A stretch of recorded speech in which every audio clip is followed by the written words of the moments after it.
وہ جو 4 چیزوں کا ذکر کر رہا تھا، راتوں میں بھی 4 راتیں بڑی فضیلت کی کہی گئیں،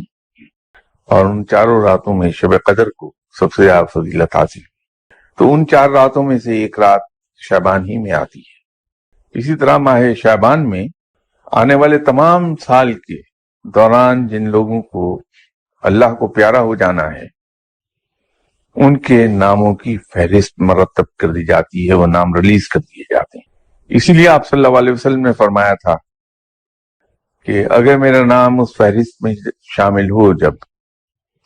تو میں چاہتا ہوں کہ میں اس وقت روزے دار کی حیثیت سے روزہ رکھے ہوئے ہوں۔ تو عبادت اس مہینے میں کثرت سے کی جانی چاہیے، اور روزے کے ساتھ ساتھ تلاوت کلام پاک کی کثرت پہ زور دیجیے، تاکہ جب ہمارا نام اگر اس فہرست میں آتا ہے تو جب نام ہمارا لکھا جا رہا ہو تو ہم روزے کی حالت میں ہوں اور تلاوت کلام پاک کر رہے ہیں۔ شاید اسی کی برکت سے ہمارے گناہ معاف فرما دیے جائیں۔